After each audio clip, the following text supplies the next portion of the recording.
તો મસ્ત મજાનો શિયાળો ચાલુ થઈ ગયો છે અને શિયાળામાં ગરમાહટ મળે એવો મસ્ત મજાનો આપણે કેરેમલાઇઝ મિલ્ક હલવો બનાવશું. એના માટે આપણે જોશે 1 કપ, એટલે કે આ મોટો આપણો જે કપ છે એ મેં રવો લીધો છે. એ રવો લેવાનો છે. 2 કપ દૂધ લેવાનું છે. જેટલો રવો હોય એટલી જ સાકર લેવાની છે, મતલબ ખાંડ લેવાની છે. અને એટલું જ આપણે ઘી અને ડ્રાયફ્રૂટ અને ઇલાયચી. તો હવે આપણે બનાવવાની શરૂઆત કરીએ. સૌ પહેલા આપણે થોડું ઘી ગરમ કરી લેશું.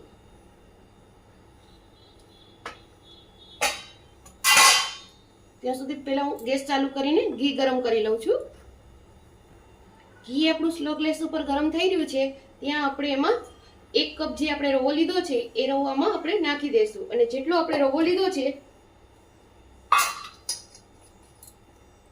એટલું જ આપણે દૂધ નાખીશું, એટલે ડબલ દૂધ. અને આપણે 10 મિનિટ માટે પલાળી દઈશું.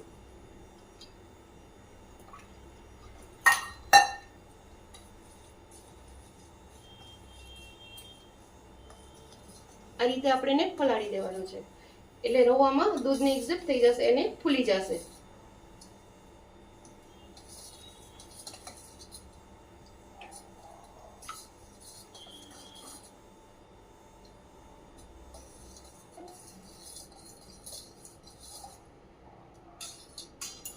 રવો આપણે ફૂલી જાય ત્યાં સુધી આપણે એમાં અહીંયા ઢાંકીને રવા દેશું.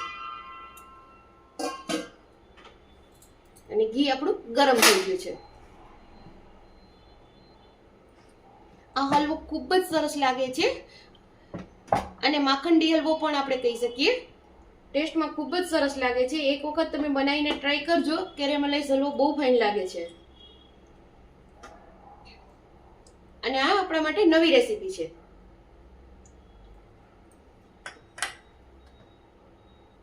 હવે આપણું ઘી થોડું ગરમ થઈ ગયું છે. હવે ઘી આપણું સરસ ગરમ થઈ ગયું છે. એમાં આપણે ડ્રાયફ્રૂટ તરસી લઈશું.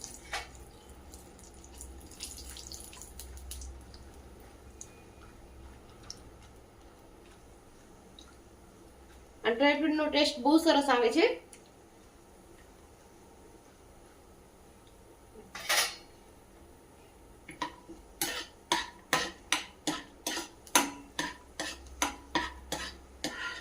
ડ્રાયફ્રૂટનો કલર આપણો એકદમ સ્લો ગેસ ઉપર રાખવાનો છે. અને આમાં સોતરાઈ ગયા છે આપણા.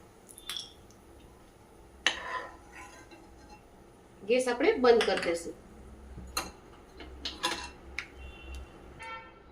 હવે એમાં આપણે ઘી આપણું ગરમ છે એમાં આપણે આ સાકર જેટલી લીધી છે એટલી કેરેમલાઇઝ કરી લેશું.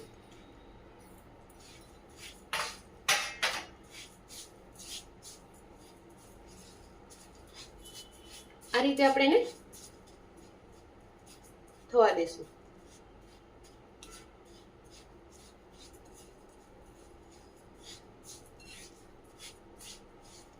બીજી આપણે બધી રેસીપી બનાવીએ એમાં આપણે એમને કેરેમલાઇઝ થવા દઈએ. આમાં સહેજ આપણે ઘી વાળું કરવાનું છે. અને ઘી વાળી કેરેમલ થશે એટલે ટેસ્ટ સરસ આવશે આમનો.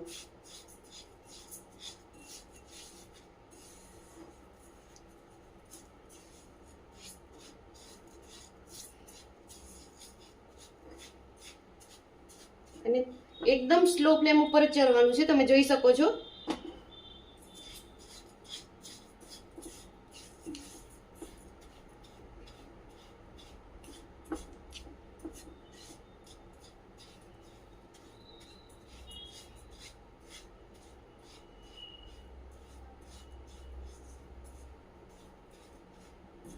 એકદમ કેરેમલ કરવાની છે આપણે, ગોલ્ડન બ્રાઉન.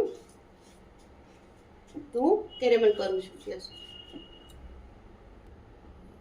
જો ફ્રેન્ડ્સ, એકદમ આપણી સાકર છે એ કેરેમલ થઈ ગઈ છે.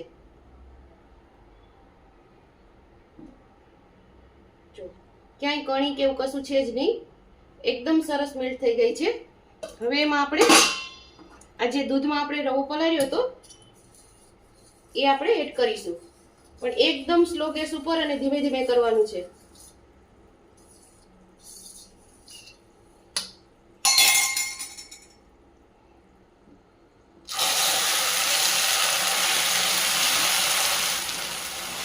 પહેલા આપને એવું લાગશે કે આ ગાંઠા ઓલું થઈ જશે, પણ ધીમે ધીમે સરસ થઈ જશે.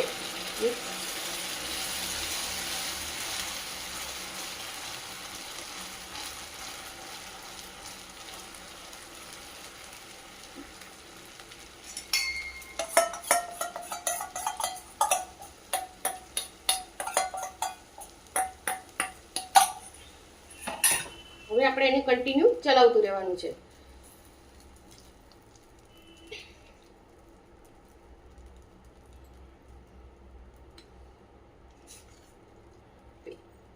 પેલા તમને આવી રીતે ગાંઠા દેખાશે, પણ પછી એકદમ મસ્ત સરસ થઈ જશે અને આ માવા જેવો ટેસ્ટ આવશે આનો.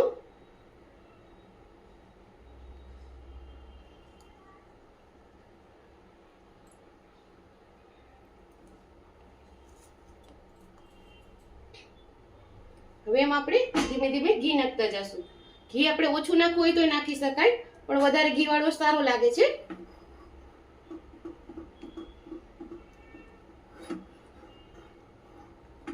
આમાં તમે અડધી વાટકી પણ નાખીને કરી શકીએ આપણે.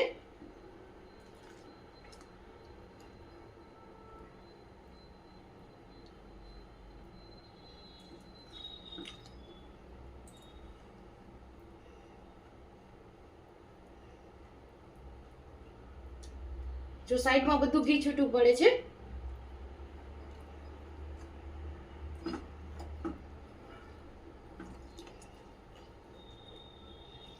આમાં આપણે કેસર નાખવું હોય તો નાખી શકીએ.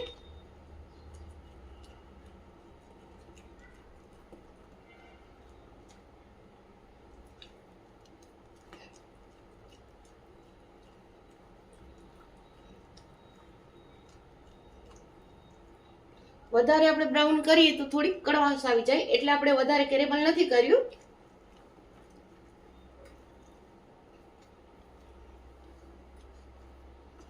હવે પાછું આપણે થોડું ઘી નાખતા જાશું.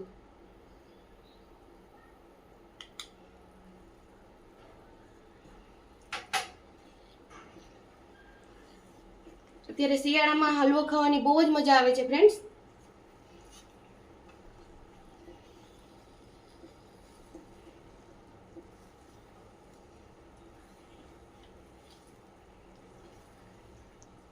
બધું ઘી હમણાં ઇઝપ થઈ જશે.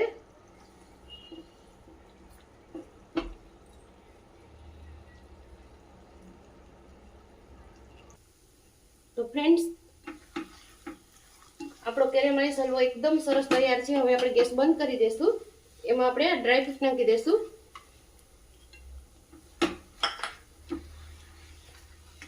અને ઇલાયચી પાવડર.